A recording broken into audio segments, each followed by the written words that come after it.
నమస్తే welcome to BCN news. ఈ రోజు వార్తలతో మీ ముందున్నది తేజస్విని। ముందుగా ముఖ్యాంశాలు। పల్నాడులో హింసాత్మక ఘటనలపై విచారణ జరిపించండి। సిట్ అధికారులను కోరిన నరసరావుపేట టీడీపీ పార్లమెంట్ అభ్యర్థి లావు శ్రీకృష్ణదేవరాయలు। తిరుపతి జిల్లా కలవకొండలో లక్ష్మీ నరసింహస్వామి వార్షిక బ్రహ్మోత్సవాలు సాంప్రదాయబద్ధంగా జరిగిన ధ్వజారోహణం। పంట కాల్వలను ప్రక్షాళన చేయండి, అధికారులకు సూచించిన ఉండి మాజీ ఎమ్మెల్యే వేటుకూరి వెంకట శివరామరాజు। కిర్జిగిస్తాన్ లో చదువుతున్న ఆంధ్రప్రదేశ్ విద్యార్థులకు భద్రత కల్పించండి, విదేశాంగ మంత్రి జైశంకర్ ను కోరిన బీజేపీ సీనియర్ నాయకులు జీవీఎల్ నరసింహారావు। పల్నాడు ప్రాంతంలో ఎన్నికల అనంతరం జరిగిన అల్లర్ల వెనుక ఉన్న సూత్రధారులను గుర్తించి కఠినంగా శిక్షించాలని నర్సరావుపేట పార్లమెంట్ అభ్యర్థి లావు శ్రీకృష్ణదేవరాయలు డిమాండ్ చేశారు। మాచర్ల అభ్యర్థి జోలకంటి బ్రహ్మారెడ్డితో కలిసి నిర్వహించిన మీడియా సమావేశంలో మాట్లాడుతూ కాల్ డేటాను బట్టి విచారణ జరిపించాలని ఎంపీ అభ్యర్థి లావు కోరారు। పోలింగ్ రోజు పల్నాడులో హింసాత్మక ఘటనలు జరిగాయని నర్సరావుపేట తెలుగుదేశం ఎంపీ అభ్యర్థి లావు శ్రీకృష్ణదేవరాయలు ఆరోపించారు। తానే హింసను ప్రేరేపించినట్లు వైసీపీ నేతలు తప్పుడు ప్రచారం చేస్తున్నారని, తాను ఎలాంటి చర్చకైనా సిద్దమైనట్టు సవాల్ చేశారు। ఎన్నికల రోజున భద్రతా వైఫల్యం వల్లే అల్లర్లు జరిగాయని, దీనిపై సిట్ అధికారులు విచారణ జరిపించాలని శ్రీకృష్ణదేవరాయలు డిమాండ్ చేశారు।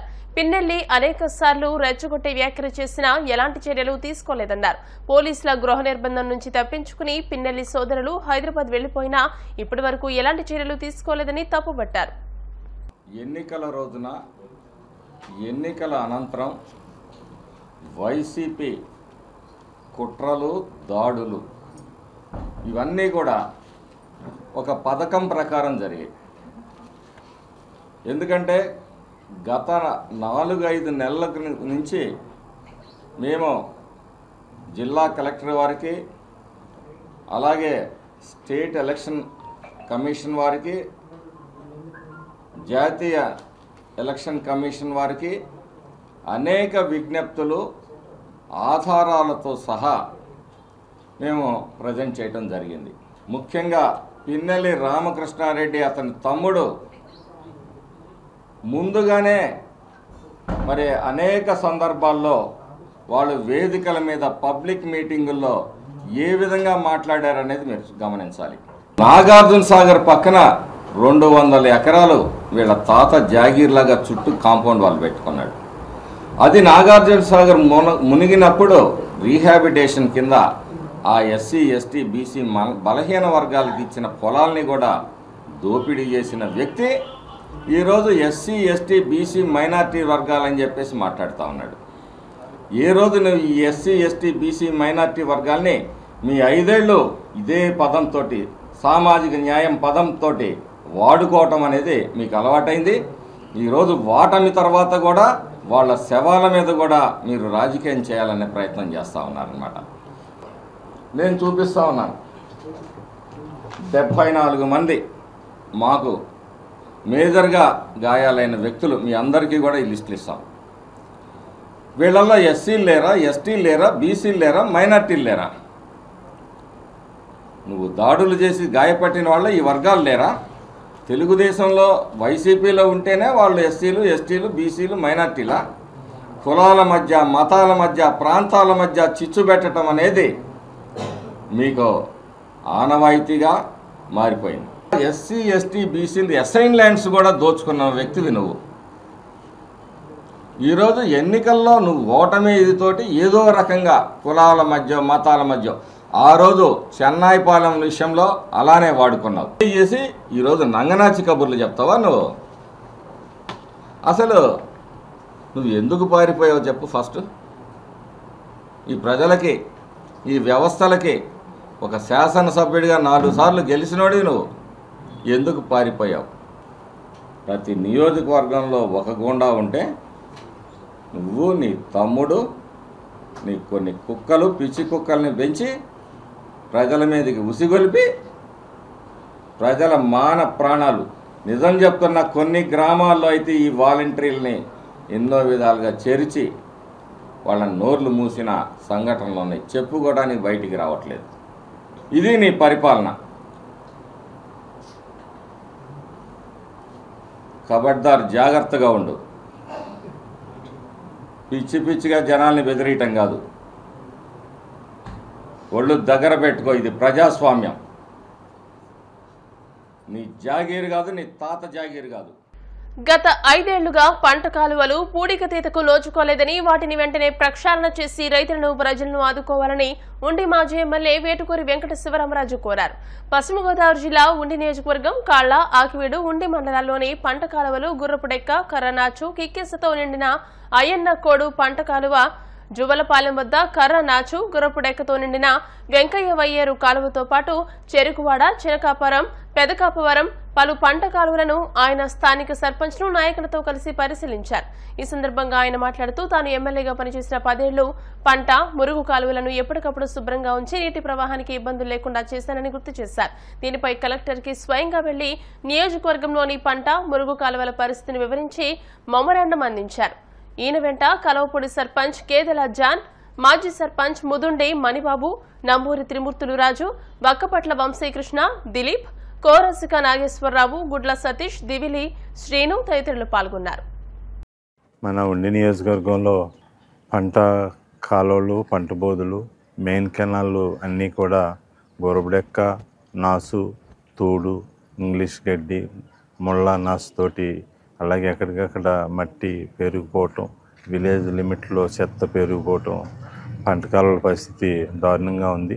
నేను ఈరోజు మన ఉండి నియోజకవర్గంలోని ప్రధాన పంట కాలువలన్నింటినీ కూడా పరిశీలించి ఈరోజు కలెక్టర్ గారిని కలవటం జరిగింది. మన ఉండి నియోజకవర్గానికి సంబంధించి పంట కాలువలన్నింటినీ కూడా మరమ్మతులు చేయించమని చెప్పి అభ్యర్థించాను. ప్రధానంగా మనకి కాలువల జూన్ 10-15 మధ్యలో కాలువలు వదులుతారు కాబట్టి కాలువలు వదిలేలోపే ఈ కాలువలన్నింటినీ కూడా మరమ్మతులు చేయాలని చెప్పి కోరాను. దానికి కలెక్టర్ గారు సానుకూలంగా స్పందించారు. MGNREGS ద్వారా మ్యాక్సిమం చేయిందామన్నారు. దానికి కూడా మనకు విలేజ్ లిమిట్లో కాలువలు కానీ బోధులు కానీ మ్యాక్సిమం చేసుకోవచ్చు. దీంట్లో కూడా రైతులుగా ఎవరికాళ్ళు ఇన్వాల్వ్ అయ్యి ఎక్కడికక్కడ ప్రాబ్లం ఉందో అక్కడ క్లియర్ చేయించుకుంటే బాగుంటుంది. రైతులను కూడా విజ్ఞప్తి చేస్తున్నాను, కాలువలు వదిలేలోపు ఈ పంట కాలువలు, బోధుల విషయంలో మీరు విలేజ్లో ఉన్న ఫీల్డ్ అసిస్టెంట్లతో కోఆర్డినేట్ చేసుకుని ఎక్కడైతే మనకి రిక్వైర్మెంట్ ఉందో అక్కడ ఆ మ్యాండేట్స్ని పెట్టుకుని ఆ మ్యాండేట్స్ తోటి మ్యాక్సిమం క్లియర్ చేసుకుంటే రైతులకి ఉపయోగకరంగా ఉంటుంది. అలాగే ఈ ప్రధాన కాలువలు ఉండి కెనాల్లో ప్రధానంగా ఎక్కడికక్కడ విలేజ్ లిమిట్లో చెత్త చెదారం స్టిల్టు పెరిగిపోయింది. అవి కూడా హెడ్డిల్స్ ఉన్నాయి, క్లియర్ చేయాల్సి ఉంది. అట్లాగే కొన్ని చోట్ల షెల్టర్లు పోయినాయి. ప్రధానంగా వెంకయ్య దగ్గర మన ఏదైతే దొడ్డనపూడి కెనాల్ ఉందో ఆ కెనాల్ దగ్గర షట్టర్ లేదు, అక్కడ షట్టర్ బిగించాల్సి ఉంటుంది. అట్లాగే మనం కూడా మెయింటెనెన్స్ చేయాలి. షట్టర్లకి గ్రీజ్ అది పెట్టడం, ఆయిల్ అది పెట్టడం, తూములు అయితే ఎక్కడెక్కడ వీక్ ఉన్నాయో తూములన్నింటిని కూడా కరెక్ట్ చేయటం, ఎక్కడ బండ్స్ స్ట్రెంగ్త్నింగ్ తక్కువ ఉందో బండ్స్ని స్ట్రెంగ్త్నింగ్ చేయటం. వెంకయ్యలో ప్రధానంగా గొరబడెక్క బాగా ఎక్కువ ఉంది. గొరబడెక్క అంతా కూడా తీయాలి, దానికి ఏదైనా కెమికల్ స్ప్రేయింగ్ చేయాల్సి ఉంటుంది. అలాగే ఎక్కువ మొరనాసు, కర్రనాసు ఉంది. ఎట్లన్నిటిని కూడా మనం NRGS ద్వారా తొలగించాల్సి ఉంటుంది. మనం గతంలో అయితే మనం అదంతా కూడా కాంక్రీట్ అయింది కాబట్టి బ్లేడ్ ట్రాక్టర్లు పెట్టి మొత్తం అంతా నీట్గా అర్థంలాగా చేసేవాళ్ళం, వేసవికాలం ఎండగట్టేవాళ్ళం. ఇప్పుడు ఎండగట్టే ఆ పరిస్థితి ఎక్కడ కనిపించట్లేదు. కనీసం మెయింటెనెన్స్ చేయాల్సిన అవసరం ఉంది. పెదకాపురం వంతెన దగ్గర అయితే మొత్తం పూర్తిగా ఒక దగ్గరగా నాకు తెలిసి 1000 లారీలు అవుతుంది, అంత గొరబడెక్క ప్యాక్ అయిపోయి ఉంది. దాన్ని 2 మిషన్లు కంటిన్యూ 15 రోజులు పనిచేస్తే కానీ అదంతా కూడా బయటికి తీయలేం. అదంతా బయటికి తీస్తే కానీ వాటర్ ఫ్లో రాదు. అట్లాగే గుమ్మలూరు దగ్గర కూడా మొత్తం టోటల్ గొరబడెక్క, అలాగే ఓల్డ్ వయ్యర్ కూడా మొత్తం గొరబడెక్కతోటి కంట్రిబ్యూట్ చేసుకుంటారు. రైతుల సహకారం కూడా ఉంటుంది. దానికి ప్రభుత్వం ముందుకొచ్చి నిధులు కేటాయించండి, కేటాయిస్తే రైతులు పని చేయించుకుంటారని చెప్పి కలెక్టర్ గారిని కోరాను. దానికి కలెక్టర్ గారు సానుకూలంగా స్పందించి రేపు ఇరిగేషన్ రివ్యూ పెట్టి ఉండికి సంబంధించి వీటన్నిటిని కూడా రిపేర్లు చేయటానికి, వర్క్ చేయటానికి ప్లానింగ్ చేస్తానని చెప్పారు. అట్లాగే PD డ్రామాతో కూడా పిలిచి అన్నీ కూడా మ్యాండేట్స్ ఎక్కువ పెట్టి వర్క్ అంతా ఎక్కువ జరిగేటట్టు చూస్తా అన్నారు. రైతులు కూడా కొంచెం అలర్ట్గా ఉండి ఈ 15 రోజుల్లో కాలువలు ఎక్కడికక్కడ మరమ్మతు చేసుకోవటంలో రైతులు కూడా కొంచెం ముందుకు రావాలని చెప్పి సవినయంగా కోరుతున్నాను. ఉండి నియోజకవర్గంలో కాలువలు బాగు చేయటం మన బాధ్యత కాబట్టి నేను ఈరోజు కలెక్టర్ గారిని కలిసి కలెక్టర్ గారిని కాలువలన్నీ కూడా మరమ్మతులు చేయాల్సిన ఆవశ్యకత గురించి కలెక్టర్ గారికి వివరించాను. కలెక్టర్ గారు సానుకూలంగా స్పందించారు. తిరుపతిలోని తాతయ్యగుంట గంగమ్మ తల్లి జాతర వైభవంగా జరుగుతోంది. జాతరను పురస్కరించుకుని మంత్రి పెద్దిరెడ్డి రామచంద్రారెడ్డి కుటుంబ సమేతంగా అమ్మవారి సన్నిధికి చేరుకుని సారెను సమర్పించారు. సతీ సమేతంగా వచ్చిన పెద్దిరెడ్డికి చైర్మన్ కట్ట గోపి యాదవ్ ఆలయ మర్యాదలతో స్వాగతం పలికారు. ఈ సందర్భంగా ఆయన మాట్లాడుతూ ఈ రాష్ట్రానికి మంచి జరిగేలా అమ్మ ఆశీస్సులు ఎల్లప్పుడూ ఉంటాయని, అలాగే గంగమ్మ తల్లి అనుగ్రహం సీఎం జగన్మోహన్ రెడ్డిపై ఉండాలని కోరుకున్నట్లు తెలిపారు.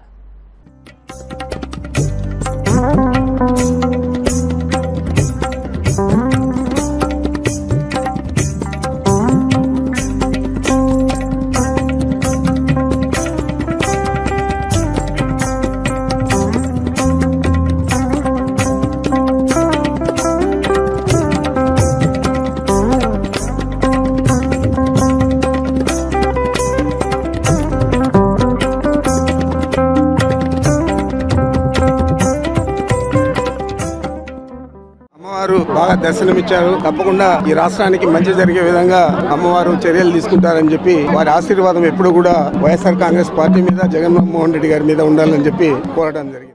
తిరుపతి జిల్లా చిల్లకూరు మండలం కలవకొండలో కొలువైన లక్ష్మీ నరసింహస్వామి దేవస్థానంలో వార్షిక బ్రహ్మోత్సవాలు వైభవంగా ప్రారంభమయ్యాయి. స్వామి అమ్మవార్లకు విశేష అలంకరణ, ప్రత్యేక పూజలు నిర్వహించారు. లక్ష్మీ నరసింహస్వామి వారి దేవస్థానంలో వార్షిక బ్రహ్మోత్సవాల్లో భాగంగా స్వామి అమ్మవార్లకు విశేష అలంకరణ నిర్వహించారు. అనంతరం ధ్వజస్తంభానికి అభిషేకాలు నిర్వహించి గరుడ చిత్రపటాన్ని ధ్వజస్తంభంపై ఎగురవేసి ధ్వజారోహణ కార్యక్రమాన్ని అర్చకులు సంప్రదాయబద్ధంగా నిర్వహించారు.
కాసేపు ప్రకటనలు.